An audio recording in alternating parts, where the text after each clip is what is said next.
മാഷ ഇപ്പോൾ സോഷ്യൽ മീഡിയയിലും അല്ലെങ്കിൽ ചില ആളുകൾ ആഘോഷിക്കുകയാണ് ഷെയ്ഖ് ഹസീനയുടെ പതനം. ആഘോഷിക്കുന്നതിൽ ഒരു കാരണം ബംഗ്ലാദേശിൽ ചില സൈനിക ഭരണം അല്ലെങ്കിൽ ചില വലത് തീവ്ര നിലപാടുകൾ ഉള്ളവർ വരണമെന്ന് ആഗ്രഹിക്കുന്ന ചിലർ, മറ്റു ചിലർ ഇത് ആഘോഷിക്കുന്നത് ഏകാധിപതിയുടെ ഒരു പതനം, അടുത്തത് മോദിയാണ് അടുത്ത് വീഴാൻ പോകുന്നത്, ഇതുപോലെ ഇന്ത്യയിലെ ജനം മോദിയെ മടിച്ചോട്ടിക്കേണ്ട കാലം അതിക്രമിച്ചിരിക്കുന്നു, അതിനൊട്ടും താമസമില്ല എന്നൊക്കെയാണ് പലരും പറയുന്നത്.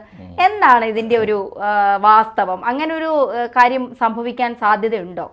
ഇല്ലാന്നേ, അത് ശുദ്ധ അസംബന്ധമല്ലേ, ആർക്കും അറിഞ്ഞുകൂടാത്തത്. ഒന്നാമത്തെ കാര്യം, ഏകാധിപതിയുടെ പതനം എന്നൊന്നും ബംഗ്ലാദേശിലെ ഒരു പ്രൈം മിനിസ്റ്ററുടെ പതനത്തെക്കുറിച്ച് പറയാൻ പാടില്ല. അവിടെ വല്ല കുഴപ്പമുണ്ടെങ്കിൽ അവിടുത്തെ വ്യക്തികൾക്കും രാഷ്ട്രീയ നേതാക്കൾക്കും അല്ല, കുഴപ്പമുള്ളത് അവിടുത്തെ ഭരണഘടനയ്ക്കാണ്. അതനുസരിച്ച് ഏത് സമയത്തും പട്ടാള അട്ടിമറി സാധ്യമാണ്. ഏത് പ്രതിയോഗിയെയും പിടിച്ച് ജയിലിടാൻ പറ്റും, എത്ര കാലം ജയിലിടാൻ പറ്റും. പലപ്പോഴും നാട്ടി ഓടിക്കാൻ പറ്റും. വിദേശത്ത് എവിടെയെങ്കിലും പോയി തടവിലിരിക്കും, അല്ലെങ്കിൽ ഒളിച്ചു കഴിയും. എന്നിട്ട് ഇവിടുത്തെ അടുത്ത പട്ടാള അട്ടിമറി വരുമ്പോൾ തിരിച്ചു വരും. ഇത് പാകിസ്ഥാനിലെ സ്ഥിതി ഏതാണ് അന്നാലോചിച്ച് നോക്കൂ. എത്ര തവണ എത്ര പേര് പോയി, എത്ര പേര് വന്നു. ഇപ്പോൾ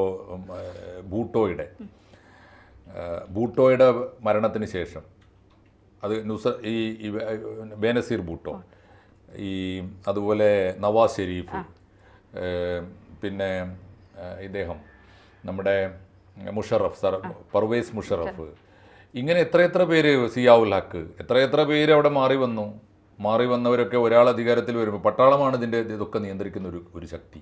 ഒന്ന് ആലോചിച്ച് നോക്കൂ. ഒരു രാജ്യത്തെ ജനങ്ങളെ സേവിക്കാനുള്ള, അവിടുത്തെ ജനങ്ങൾക്കും ജനപ്രതിനിധികൾക്കും ഒക്കെ സുരക്ഷ ഒരുക്കാനുള്ള, രാജ്യത്തെ രക്ഷിക്കാനുള്ള ഉത്തരവാദിത്തമുള്ള പട്ടാളം അവിടുത്തെ ഗവൺമെൻറ്റിനെ നിയന്ത്രിക്കുന്ന ഒരു ശക്തിയാവാനുള്ള ഒരു അപകടകരമായ സാധ്യത ഭരണഘടനയിലുണ്ട്. അത് ഇന്ത്യയിലില്ല. ഇന്ത്യയിൽ ഏത് ഗവൺമെൻറ്റാണോ ജനങ്ങൾ തിരഞ്ഞെടുക്കുന്നത് അവരുടെ ഉത്തരവാദപ്പെട്ട ഉദ്യോഗസ്ഥരായിരിക്കും പട്ടാളം. അത് 3 സേനയുടെയും മേധാവി, സത്യത്തിൽ 3 സേനയുടെയും മേധാവി ആരാണ് ഇന്ത്യയിൽ? ഇന്ത്യൻ പ്രസിഡന്റാണ് സുപ്രീം കമാൻഡർ. അതുകൊണ്ട് ഇന്ത്യയിലെ ജനാധിപത്യമാണ് ഇവിടുത്തെ പട്ടാളക്കാരെ നയിക്കുക, ഈ ജനാധിപത്യമാണ് ഇവിടുത്തെ പോലീസിനെ നിയന്ത്രിക്കുക. അതുകൊണ്ട് അത്തരത്തിലൊരു സാധ്യത ഇന്ത്യയിൽ ഒരിക്കലും ഇല്ല. ഇനി ഏകാധിപത്യം തകർന്നു എന്ന് പറഞ്ഞാൽ, അങ്ങനെയാണെങ്കിൽ എത്ര തവണ ബംഗ്ലാദേശിലെ ഏകാധിപത്യം തകർന്നു? ഇപ്പോൾ മുജീബുർ റഹ്മാൻ ഓർമ്മയുണ്ടല്ലോ, മുജീബുർ റഹ്മാൻ 78 കൊല്ലപ്പെട്ടു. ഇവരുടെ അച്ഛനെക്കുറിച്ചാണ് നമ്മളീ പറയുന്നത്. ഏകാധിപത്യം തകർന്നു എന്ന് പറഞ്ഞാൽ അന്ന് അച്ഛൻ ഏകാധിപതി ആയതുകൊണ്ടല്ല, അദ്ദേഹം ആ രാജ്യത്തിൻ്റെ സ്വാതന്ത്ര്യത്തിലേക്ക് നയിച്ചൊരു വലിയ ദേശീയ നേതാവാണ്. ആ നേതാവിനെ 40 പേരെയാണ് കൊന്നത്. ചെറിയ കാര്യമൊന്നുമല്ല. ആരാണ് ആഘോഷിക്കുന്നത് എനിക്ക് അറിഞ്ഞുകൂടാ. ഒരു കാര്യം ആലോചിച്ച് നോക്കൂ, ഷെയ്ഖ് മുജീബുർ റഹ്മാനും 40 കുടുംബാംഗങ്ങളും. അന്ന് ഈ ഷെയ്ഖ് ഹസീന മഹാഭാഗ്യത്തിന് രക്ഷപ്പെട്ടത് എന്തുകൊണ്ടറിയോ? അദ്ദേഹം അവരെ കല്യാണം കഴിച്ചിട്ട് ഭർത്താവ് ജർമ്മനിയിലായിരുന്നുകൊണ്ട് ഇവർ ജർമ്മനിയിലായിരുന്നു മഹാഭാഗ്യത്തിന് ഭർത്താവിൻ്റെ കൂടെ, അതുകൊണ്ട് മാത്രം രക്ഷപ്പെട്ടത്. അല്ലെങ്കിൽ അന്ന് തീർന്നു പോയതാ 71. ഇന്ന് ഇപ്പോൾ ഷെയ്ഖ് ഹസീന എന്ന് പറഞ്ഞ ഒരാളെക്കുറിച്ച് നമുക്ക് ചർച്ച ചെയ്യേണ്ടി വരില്ല. അതുകൊണ്ട് ബംഗ്ലാദേശിൻ്റെ ദുരന്തം എന്ന് പറയുന്നത് സത്യത്തിൽ ഒരു രാജ്യം മതത്തിൻ്റെ പേരിൽ ഒരു രാജ്യം ചോദിച്ചു വാങ്ങുന്നു. അങ്ങനെ 47 മതത്തിൻ്റെ പേരിൽ രാജ്യം ഉണ്ടാകുന്നു.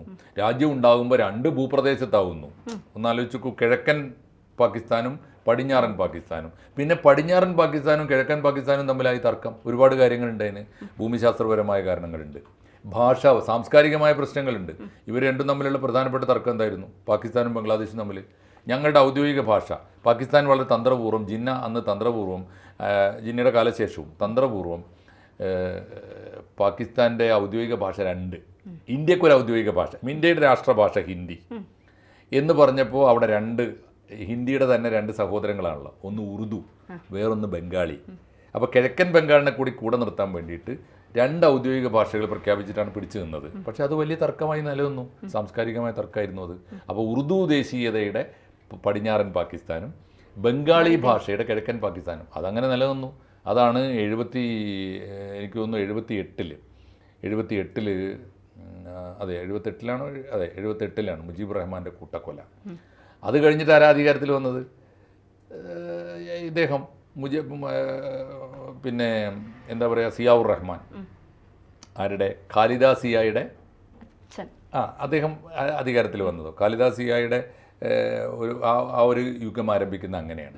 പിന്നെ അദ്ദേഹവും കൊല്ലപ്പെട്ടു 81 ആയപ്പോൾ, ഓർമ്മയില്ലേ? അപ്പോൾ ഇതൊക്കെ കൊല്ലപ്പെടുകയാണ്. അപ്പോൾ അതുകൊണ്ട് ഇപ്പോൾ ഒരു ഏകാധിപതി, അങ്ങനെയാണെങ്കിൽ ഈ ഏകാധിപതിക്കെതിരായിട്ട് വന്ന സിയാവുർ റഹ്മാൻ, ഇപ്പോൾ മുജീബുർ റഹ്മാനെ കൊന്നപ്പോൾ ഏകാധിപതി എന്ന് വിളിക്കാമെങ്കിൽ, പിന്നെ അധികാരത്തിൽ വന്ന സിയാവുർ റഹ്മാനും കൊല്ലപ്പെട്ടു. ഇത് തുടർച്ചയാണ്. ഇതിപ്പോൾ എങ്ങനെ വന്നും പോയും കൊണ്ടിരിക്കും. എതിരാളി അധികാരം, ഇപ്പോൾ ജയിലിലായിരുന്നല്ലോ ഇന്നലെ വരെ ഖാലിദ സിയ, ജയിലിലാണ്, ഇപ്പോൾ പുറത്തിറങ്ങി. ആരായി പുറത്തിറങ്ങി വന്നത്? എൻ്റെ അർത്ഥത്തിലാണ് ഏകാധിപതി എന്ന് പറയുക. ആരാണ് ഏകാധിപതി? ഇവരൊക്കെ ഓരോരുത്തർ അവനവൻ്റെ ടേം കിട്ടുമ്പോൾ നമ്മൾ അവരെ ഏകാധിപതി എന്ന് വിളിക്കും. അതല്ല, അവിടെ ജനാധിപത്യത്തിനെ മറികടക്കാനുള്ള സൗകര്യങ്ങൾ ഭരണഘടനാപരമായി തന്നെ കൊടുക്കുന്നത് കൊണ്ടാണ്. ഈ പൊട്ടന്മാരാരായാലും ഇവർക്ക് രണ്ടു കൂട്ടർക്കും ഇന്ത്യയുമായി കമ്പയർ ചെയ്യാനേ സാധ്യമല്ല. ഇന്ത്യയുടെ ഭരണഘടന വളരെ പവർഫുള്ളാണ്.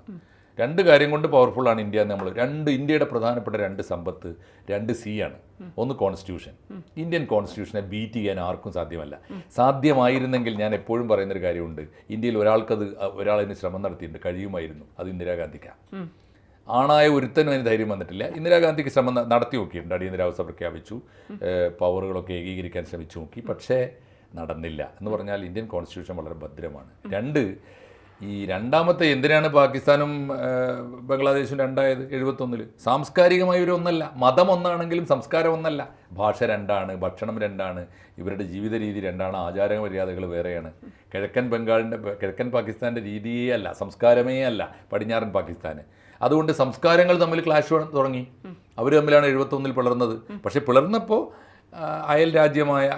ഇന്ത്യയോട് ചേർന്ന് കിടക്കുന്ന ഒരു സഹോദര രാജ്യമായി ഈ ബംഗ്ലാദേശിൻ്റെ ഒരു വിമോചന സമരത്തെ ഇന്ത്യ കണ്ടു. ഇന്ത്യ അവരെ സഹായിച്ചതുകൊണ്ട് ബംഗ്ലാദേശ് ഉണ്ടായി. അത് ശരിയാണ്. പക്ഷേ ഇന്ത്യയുടെ സമ്പത്ത് അപ്പോഴും രണ്ടാമത്തെ സി ആണ്, അത് കൾച്ചറാണ്. എന്താ കാരണം? ഇവിടെ 100 കണക്കിന് വിശ്വാസങ്ങൾ. നമ്മുടെ ഔദ്യോഗികമായ കണക്കനുസരിച്ച് 3,60,04,000 ദൈവങ്ങളുണ്ട് ഇന്ത്യയിൽ, അറിയോ? ബംഗ്ലാദേശിനും പാകിസ്ഥാനും കൂടി ഒരു ദൈവമേ ഉള്ളൂ. എന്നാലോചിച്ചു, കൃത്യമായി ഔദ്യോഗിക മതം ഇസ്ലാമാണെങ്കിൽ ഒറ്റ ദൈവമല്ലോ, അള്ളാഹു മാത്രമല്ലേ ഉള്ളൂ. എന്നിട്ടാണ് തമ്മിൽ തല്ലി തീർന്നുകൊണ്ടിരിക്കുന്നത്. അതുകൊണ്ട് ഇന്ത്യയിൽ 3,60,04,000 ദൈവങ്ങളുണ്ടായിട്ടും ഇവിടെ ദൈവങ്ങൾ തമ്മിൽ തല്ലും നടക്കുന്നില്ല. ഇവിടെ ഇപ്പോൾ ഏതാണ്ട് 120-ലേറെ ഭാഷകളുണ്ട്. ഔദ്യോഗിക ഭാഷകൾ 44 എൻ്റെയും നിൻ്റെയും പോക്കറ്റിലിരിക്കുന്ന ഒരു പച്ച നോട്ട് എടുത്ത് നോക്കൂ, ഒരു കറൻസി എടുത്ത് നോക്കൂ. 10 രൂപ എന്ന് ഏറ്റവും ചുരുങ്ങിയത് 15 ഭാഷയിൽ അച്ചടിച്ച് വെച്ചിട്ടുണ്ട്. ഈ ഭാഷകൾ തമ്മിൽ ഒന്നും ഒരു കലഹവുമില്ല. അതാണ് ഇന്ത്യയുടെ മഹത്വം. അതുകൊണ്ട് ഈ കൾച്ചറൽ ഡൈവേഴ്സിറ്റി, സാംസ്കാരികമായ വൈവിധ്യം എന്നത് ഇന്ത്യയുടെ സമ്പത്താണ്. ഇവന്മാരൊക്കെ ഇന്ത്യയെ കണ്ട് പഠിക്കണം എന്ന് പറയുന്നത് അതുകൊണ്ട് ബംഗ്ലാദേശിൽ അത് സംഭവിച്ചിരിക്കുന്നു. അതുകൊണ്ട് ഇന്ത്യയിൽ എങ്ങനെ സംഭവിക്കുക? ഇന്ത്യയിലിപ്പോൾ ആർക്കെങ്കിലും, ഇപ്പോൾ ഷെയ്ഖ് മുജീബുർ റഹ്മാൻ, സത്യത്തിൽ ഷെയ്ഖ് ഹസീനയോട് ഇന്ത്യ ഐക്യപ്പെട്ടത് എന്തുകൊണ്ടാണ്? 2 കാരണം കൊണ്ടാണ്. ഒന്ന്, ഇന്ത്യയെ എന്നും സഹോദര രാജ്യമായിട്ട് കണ്ടു. അവർ ഇന്ത്യയോട് കലഹിക്കാൻ നിന്നില്ല. എന്ത് പ്രതിസന്ധി ഉണ്ടായാലും ഓടി വരും ഇന്ത്യയുടെ അടുത്ത്. ഇപ്പോൾ ഓർമ്മയില്ലേ, നരേന്ദ്രമോദി ഏറ്റവും ഒടുവിൽ സത്യപ്രതിജ്ഞ ചെയ്യുമ്പോൾ ആദ്യം വന്നെത്തിയ വിദേശ പ്രതിനിധിയാണ് അവർ. രണ്ടാമതും വന്നു ഒരിക്കൽ കൂടി. ഞാൻ ബലമായി സംശയിക്കുന്നു, ബംഗ്ലാദേശിൽ ഉരുണ്ടുകൂടുന്ന പ്രതിസന്ധിയുടെ ആഴം ചർച്ച ചെയ്യാനും ഒരു അപകടം വന്നാൽ രക്ഷിക്കണേ ചേട്ടാ എന്ന് പറയാനും ആയിരിക്കണം വന്നിട്ടുണ്ടാവുക. രണ്ടാമത് വന്നത് എന്തിനാണെന്നറിയില്ല. തീർച്ചയായിട്ടും അത് ആണ് പ്രശ്നം. അതുകൊണ്ട് ഒന്ന്, ഇന്ത്യയോട് നമ്മൾ ഇങ്ങോട്ട് ഗിവ് ആൻഡ് ടേക്ക് അല്ലേ, ഇങ്ങോട്ട് റെസ്പെക്ട് ചെയ്യുന്നവൻ അങ്ങോട്ട് റെസ്പെക്ട് കൊടുക്കും. ഇപ്പോഴല്ല, എല്ലാ കാലത്തും. മോദി വന്നപ്പോൾ മാത്രമല്ല, ജവഹർലാൽ നെഹ്റു തൊട്ട് ജവഹർലാൽ നെഹ്റുവിൻ്റെ കാലത്ത് ബംഗ്ലാദേശ് ഇല്ല. പക്ഷേ 71 ഇന്ദിരാഗാന്ധിയുടെ കാലത്താണല്ലോ ബംഗ്ലാദേശ് വന്നത്. അന്ന് തൊട്ട് ഇന്ന് വരെയുള്ള സമീപനമാണ്. 50-55 കൊല്ലമായിട്ട് നമ്മൾ മാറ്റിയിട്ടില്ല. ഒന്ന്. രണ്ടാമത്തെ കാര്യം ഷെയ്ഖ് മുജീബുർ റഹ്മാൻ, ആലോചിച്ച് നോക്കൂ, രാജ്യം ചോദിച്ചത്, പാകിസ്ഥാൻ എന്ന രാജ്യം ചോദിച്ചത് ഇസ്ലാമിൻ്റെ പേരിലാണ്. ഞങ്ങൾക്കൊരു മുസ്ലിം രാഷ്ട്രം എന്നാണല്ലോ. പക്ഷേ പാകിസ്ഥാൻ രൂപീകൃതമായപ്പോൾ അന്ന് അത് നയിച്ച ഇസ്ലാമിൻ്റെ മുസ്ലിം ഭൂരിപക്ഷമുള്ള ഒരു രാജ്യം വേണമെന്ന് വാദിച്ചെങ്കിലും അധികാരം നേടിയപ്പോൾ അവർ സ്വബോധം കാണിച്ചു. പാകിസ്ഥാൻ ഇസ്ലാമിക രാഷ്ട്രമായില്ല അന്ന്. പിന്നീട് അവിടുത്തെ മതമൗലികവാദികളാക്കി തീർത്തതാണ്. 1980 വരെ പാകിസ്ഥാൻ സെക്കുലർ രാജ്യമാണ്, ഡെമോക്രാറ്റിക് റിപ്പബ്ലിക്കാണ്. അതാണ്. അത് മുഹമ്മദ് അലി ജിന്നയുടെ വിവേകമാണ്. ഇതേ വിവേകം ബംഗ്ലാദേശിൽ കാണിച്ചു ഷെയ്ഖ് മുജീബുർ റഹ്മാൻ. ഒരിക്കൽ പോലും മുജീബുർ റഹ്മാൻ ഇസ്ലാമിക രാഷ്ട്രം പ്രഖ്യാപിച്ചിട്ടില്ല. ഒരു ജനാധിപത്യ രാജ്യമാവും എൻ്റെ രാജ്യം എന്ന് പ്രഖ്യാപിച്ചിട്ട് അതുകൊണ്ട് തന്നെ അവിടുത്തെ മത തീവ്രവാദികൾക്ക് അദ്ദേഹത്തെ കൊല്ലേണ്ടി വന്നു. അതുകൊണ്ട് ഇപ്പോൾ ഷെയ്ഖ് മുജീബുർ റഹ്മാനെ ഇന്ത്യ ബഹുമാനിക്കുന്നുണ്ടെങ്കിൽ അത് ജനാധിപത്യത്തോട് കൊടുക്കുന്ന മൂല്യമാണ്. ഇനി ഇപ്പോൾ അവിടുത്തെ പ്രതിപക്ഷ കക്ഷികളുടെ പിന്തുണയോടുകൂടി പട്ടാളം ഭരിക്കുന്നു എന്നാണ് അധികാരത്തിൽ വരുന്നത്. ആരാണ് ആഹ്ലാദം കൊള്ളുന്നത്? ആരാ ഈ 2 കൂട്ടർ? ഒന്ന്, കടുത്ത അഗ്രസീവ് ദേശീയവാദികളാണ്. ആര്? ബംഗ്ലാദേശ് നാഷണലിസ്റ്റ് പാർട്ടി എന്ന് പറഞ്ഞാൽ ബംഗ്ലാദേശി സ്വത്വം ഉയർത്തിപ്പിടിക്കുക. തീവ്രദേശീയത, ബംഗ്ലാദേശ് മാത്രമാണ് ഭൂമിയിലെ ഏറ്റവും ഉന്നതമായ രാജ്യം, ഏറ്റവും പുണ്യപ്പെട്ട നാട്. ബംഗ്ലാദേശിൻ്റെ അപ്പുറത്ത് ഒരു പാലം കടന്നാൽ ഇപ്പുറത്ത് കൽക്കത്ത. അതേ ജനതയാണ്, ബംഗാളി ഭാഷ സംസാരിക്കുന്നവരാണ്. ആകെ വ്യത്യാസമുള്ളത് ഹിന്ദു ഭൂരിപക്ഷമാണ് ഇപ്പുറത്ത്, പശ്ചിമ ബംഗാളിനേ ഉള്ളൂ. അവരെ അന്യരായി കാണുക, അന്യത പ്രഖ്യാപിക്കുക, അവരെ അപരന്മാരായിട്ട് കാണുക. ആ സംസ്കാരമുള്ളത് ആർക്കാ? ബംഗ്ലാദേശ് നാഷണലിസ്റ്റ് പാർട്ടിക്കാണ്. ഖാലിദ സിയ അതിൻ്റെ നേതാവാണ്. 2 അവരുടെ സഖ്യകക്ഷിയാരാ? ജമാഅത്തെ ഇസ്ലാമിയ. ജമാഅത്തെ ഇസ്ലാമി കടുത്ത മതമൗലികവാദ പ്രസ്ഥാനമാണ്, മത തീവ്രവാദ പ്രസ്ഥാനമാണ്. ഇവിടുത്തെ ജമാഅത്തിൻ്റെ സ്വഭാവമൊന്നുമല്ല ബംഗ്ലാദേശിൽ. കടുത്ത തീവ്രവാദ പ്രസ്ഥാനമാണ്, കൂട്ടക്കൊലകൾക്ക് നേതൃത്വം നൽകുന്നവരാണ്. അതുകൊണ്ട് ഈ 2 കൂട്ടരും ചേർന്ന അവിടുത്തെ പ്രതിപക്ഷം, അവരാണ് അധികാരത്തിൽ വരാൻ പോണത്. ആരാണ് ആഘോഷിക്കുക ഇന്ത്യയിൽ? ലോകത്തിൽ മനസാക്ഷിയുള്ള ആർക്കെങ്കിലും ആഘോഷിക്കാൻ പറ്റുമോ? യഥാർത്ഥത്തിൽ ബംഗ്ലാദേശിൻ്റെ സങ്കടത്തിൽ, ബംഗ്ലാദേശിൻ്റെ ദുരന്തത്തിൽ നമ്മൾ സങ്കടപ്പെടുകയാണ് വേണ്ടത്, ദുഃഖം ആചരിക്കുകയാണ് വേണ്ടത്. പക്ഷേ നമുക്കൊരു പ്രതീക്ഷയുണ്ട്. ബംഗ്ലാദേശാണ്, ഇതിങ്ങനെ കറങ്ങിക്കൊണ്ടിരിക്കും, പാകിസ്ഥാനിലെ കറക്കം പോലെ നാടുവിട്ടോടും. അവർ എവിടെയെങ്കിലുമൊക്കെ ഇന്ത്യ അവരെ നാടുവിടാൻ സഹായിക്കും. അവിടെ എവിടെയെങ്കിലുമൊക്കെ സുരക്ഷിതമായിട്ടിരിക്കും. ബംഗ്ലാദേശിലെ കാലാവസ്ഥ മാറും, അവർ തിരിച്ചു വരും. ആയുസ്സുണ്ടെങ്കിൽ ഷെയ്ഖ് ഹസീനയെ വീണ്ടും ബംഗ്ലാദേശിൻ്റെ അധികാരത്തിൽ കാണാമെന്ന് പ്രതീക്ഷിക്കുന്ന ഒരാളാണ് ഞാൻ. എന്തുകൊണ്ടെന്നാൽ ആത്യന്തികമായി താരതമ്യേന ബംഗ്ലാദേശിൽ ലഭ്യമായ രാഷ്ട്രീയ പാർട്ടികൾക്കിടയിൽ ജനാധിപത്യ മൂല്യങ്ങൾ സൂക്ഷിച്ച ഒരാളാണ്. അപകടം പറ്റിയത് ഷെയ്ഖ് മുജീബിൻ്റെ കാലത്തെ അവിടെ തുടർന്നു വന്ന ഒരു രാഷ്ട്രീയമായ മേൽക്കോയ്മ. അത് ജനോപകാരപ്രദമായ നടപടികൾ കൊണ്ട് തിരുത്തുകയാണ് വേണ്ടത്. സ്വാതന്ത്ര്യത്തിന് വേണ്ടി 71-ൽ പൊരുതിയത് അവാമി ലീഗാണ്, എൻ്റെ പാർട്ടിയാണ്. അതുകൊണ്ട് ആ പാർട്ടിയിൽപ്പെട്ട എല്ലാവർക്കും അവരുടെ മക്കൾക്കും മക്കളുടെ മക്കൾക്കും ഒക്കെ തൊഴിൽ സംവരണം കൊടുക്കുക എന്ന് പറയുന്നത് തെറ്റാണ്. ഷെയ്ഖ് ഹസീന പറയണമായിരുന്നു, ഞാനത് തിരുത്തുന്നു. പ്രത്യേകിച്ചും കോടതി നിർദ്ദേശം വന്നപ്പോൾ ഞാനിതാ എൻ്റെ പാർട്ടിയെ കൊണ്ട് അത് അംഗീകരിക്കുന്നു, കോടതി നിർദ്ദേശം അംഗീകരിക്കുന്നു, ഞങ്ങൾക്ക് സംവരണം വേണ്ട. അവാമി നേതാവിനെ അവിടുത്തെ ആളുകൾ അടിച്ചു കൊല്ലുകയും ചെയ്തു. തീർച്ചയായിട്ടും അവാമി നേതാക്കന്മാർക്ക് തൽക്കാലം സുരക്ഷിതമല്ല. പിന്നെ ഈ സമയത്ത് ഷെയ്ഖ് ഹസീന അവിടുന്ന് രക്ഷപ്പെട്ടു പോരുകയല്ലാതെ വേറെ വഴിയില്ല.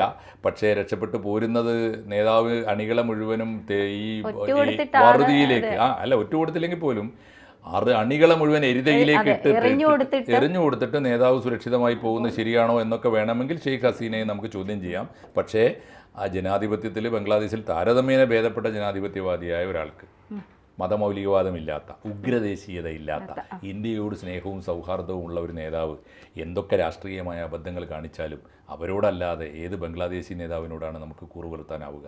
അതുകൊണ്ട് ഷെയ്ഖ് ഹസീനയ്ക്ക് സംരക്ഷണം കൊടുക്കുക മാത്രമല്ല, അവർക്ക് വേണ്ടി പ്രാർത്ഥിക്കുകയും ചെയ്യുകയും ബംഗ്ലാദേശിനോട് ഇനി നമുക്ക് പറയാനുള്ളത് മര്യാദക്ക് നിന്നാൽ നല്ലതാണ്. അവിടെ ഇനി വരാൻ പോകുന്ന കടുത്ത ഇന്ത്യ വിരുദ്ധരാണ് ഇവർ. കടുത്ത പാകിസ്ഥാനോട് അതാണ് പാകിസ്ഥാനോട് കൂറു പുലർത്തുന്നത് കൂടി ഈ സത്യത്തിൽ ഇന്ത്യയോടുള്ള വിരോധമാണ്. കാരണം എന്താ വെച്ചാൽ പാകിസ്ഥാനെതിരായി ബംഗ്ലാദേശിനെ യുദ്ധത്തിലേക്ക് നയിച്ചതും വിജയിപ്പിച്ചതും ഇന്ത്യയാണ്. അതുകൊണ്ട് ആത്യന്തികമായി അവർ ഇന്ത്യ വിരുദ്ധമായ നിലപാടെടുത്താൽ എനിക്ക് തോന്നുന്നു ഏത് ഗവൺമെൻറ് വന്നാലും ഇന്നത്തെ അവസ്ഥയിൽ ഇന്ത്യയുടെ ശക്തി എന്താണെന്ന് അവർക്കറിയാം. ഇന്ത്യയോട് കളിക്കാനൊന്നും വരാനിടയില്ല. പക്ഷേ ആ മനോഭാവം മാറ്റിയിട്ട് യഥാർത്ഥ ഒരു ഇന്ത്യയെ ഒരു സഹോദരനായിട്ട് കാണാനുള്ള ഒരു മനസ്സ് അവർക്കുണ്ടായാൽ നല്ലതാണ്. തീർച്ചയായിട്ടും ഇന്ത്യക്ക് ഇന്നത്തെ അവസ്ഥയിൽ ഇന്നലെ വരെയുള്ള ഖാലിദ സിയയുടെയും ജമാഅത്തെ ഇസ്ലാമിയുടെ ഒരു നിലപാട് വെച്ച് ഇത് ഇന്നലെ വരെയുള്ള നിലപാട് വെച്ച് ഇന്ത്യയോട് അത്ര സൗഹാർദ്ദത്തിൽ കഴിയുന്നവരല്ല. അതുകൊണ്ട് അവർ അധികാരത്തിൽ വന്നിരിക്കുന്നു എന്നത് ആഘോഷിക്കുന്നവരാരായാലും എനിക്ക് തോന്നുന്നു അത് മാത്രമല്ല മാഷ ആഘോഷിക്കുന്നത് ഷെയ്ഖ് ഹസീനയുടെ അതേ അവസ്ഥ മോദിക്കും ഉണ്ടാകും എന്ന് പറഞ്ഞുകൊണ്ടാണ് ആഘോഷങ്ങൾ. എന്തർത്ഥത്തിലാണ്? മോദി ആലോചിച്ച് നോക്കൂ. മോദിക്ക് ജനാധിപത്യം ഉണ്ട്. അതുകൊണ്ടാണ് ഞാൻ പറയുന്നത്. മോദി ഇന്ത്യൻ ഭരണഘടന പ്രകാരം പോകുന്നു, ജനാധിപത്യം ഉണ്ട്. അതുകൊണ്ടാണല്ലോ മോദി 2ാം തവണ അധികാരത്തിൽ വന്നു. 3ാം തവണ അധികാരത്തിൽ വന്നപ്പോൾ ഗണ്യമായി ഭൂരിപക്ഷം കുറച്ചു. മോദിയുടെ തന്നെ ഭൂരിപക്ഷം കുറച്ചു വാരാണസിയിൽ, അദ്ദേഹത്തിൻ്റെ പാർട്ടിയുടെ ഭൂരിപക്ഷം കുറച്ചു, മുന്നണിയുടെ ഭൂരിപക്ഷം കുറച്ചു. ഇതൊന്നും ബംഗ്ലാദേശിൽ സാധ്യമല്ല. ഇങ്ങനെ ഒരു സാധ്യത വന്നാൽ അവിടെ പട്ടാള അട്ടിമറിക്കുക നടക്കും. ഇവിടുത്തെ പട്ടാള ആര്? അവരവരുടെ പണിയെടുക്കുന്നു, രാജ്യം രക്ഷിക്കുന്നു എന്നല്ലാതെ ഇന്ത്യയിലൊരു ഭരണമാറ്റത്തിന് ഒരു പട്ടാള നേതാവിനും ഒരു പട്ടാള കമാൻഡർക്കും മുൻകൈ എടുക്കാൻ കഴിയില്ല. അതുകൊണ്ട് മോദിക്ക് ഗതി വരാൻ യാതൊരു സാധ്യതയില്ല. മോദി തോറ്റു എന്ന് വരും. എന്താ സംശയം? എന്താ? ആരൊക്കെ തോറ്റിരിക്കുന്നു? ഇന്ദിരാഗാന്ധി തോറ്റു, ജവഹർലാൽ നെഹ്റുവിന് തോൽക്കാം, ആർക്കും തോറ്റൂടെ? ഇന്ത്യ ഭരിക്കുന്ന ഏത് പാർട്ടിക്കും തോൽക്കാം, വീണ്ടും അധികാരത്തിൽ വരാം. എന്തുകൊണ്ടെന്നാൽ ഇന്ത്യ ആത്യന്തികമായി ലോകത്തിലെ ഏറ്റവും ശക്തമായ ജനാധിപത്യ രാജ്യമാണ്. അതുകൊണ്ട് മോദിക്കാകെ ഈ ഗതി ഒരിക്കലും വരില്ല. മോദിക്ക് യാതൊരു തർക്കവും വേണ്ട. മോദിയെ തോൽപ്പിക്കണമെന്ന് രാഷ്ട്രീയമായി ആഗ്രഹിക്കുന്നവരുണ്ടാവും. വേണ്ടി വന്നാൽ തോൽപ്പിക്കുകയും വേണം. അതിനോടൊന്നും നമുക്ക് ആർക്കും വിരോധമില്ല. പക്ഷേ ഈ പറഞ്ഞ പണിയുണ്ടല്ലോ, ഇന്ത്യൻ പാർലമെന്റിലേക്ക് ഞങ്ങൾ എരച്ചു കയറും, എന്നിട്ട് ഇന്ത്യയുടെ സകലമാന നേതാക്കളുടെയും പ്രതിമകൾ തകർക്കും, സകല മന്ത്രിമാരുടെയും മന്ദിരങ്ങൾ തകർക്കും, എന്നിട്ട് ഞങ്ങൾ തെരുവിൽ അതൊരു നോക്കൂ, തെരുവിൽ വന്ന് പട്ടാളമല്ല ഏറ്റുമുട്ടുന്നത്, ജനങ്ങൾ തമ്മിൽ യുദ്ധം ചെയ്യുക. അങ്ങനെ ഒരു അവസ്ഥയിലേക്ക് ഇന്ത്യ ഈ ജന്മം പ്രളയം വരെ പോവില്ല. യാതൊരു തർക്കവും വേണ്ട. അതുകൊണ്ട് ബംഗ്ലാദേശ് ഒരു ഇന്ത്യയെ ഒരു ബംഗ്ലാദേശായി കാണാമെന്നൊക്കെ മോഹിക്കുന്നവരുണ്ടല്ലോ, ആത്യന്തികമായി അവർ ഇന്ത്യക്കാരല്ല, ഇന്ത്യയോട് കൂറുള്ളവരല്ല, ഇന്ത്യ വിരുദ്ധമാണ് ആ അഭിപ്രായം എന്നുകൂടി പറയേണ്ടി വരും. ഷെയ്ഖ് ഹസീനയ്ക്ക് വേണ്ടി തൽക്കാലം അവരുടെ സുരക്ഷയ്ക്ക് വേണ്ടി പ്രാർത്ഥിക്കുകയും ബംഗ്ലാദേശ് അതിവേഗം സമാധാനത്തിലേക്ക് വരണേ എന്ന് ആഗ്രഹിക്കുകയും ചെയ്തുകൊണ്ട് എനിക്ക് തോന്നുന്നു ഇപ്പോൾ നമുക്ക് ഈ ചർച്ച അവസാനിപ്പിക്കാം. മോദി ഇതുപോലെ പലായനം ചെയ്യുമെന്ന് പറഞ്ഞുകൊണ്ട് വെള്ളം വച്ചവരൊക്കെ അതങ്ങ് വാങ്ങി വെച്ചേക്ക്.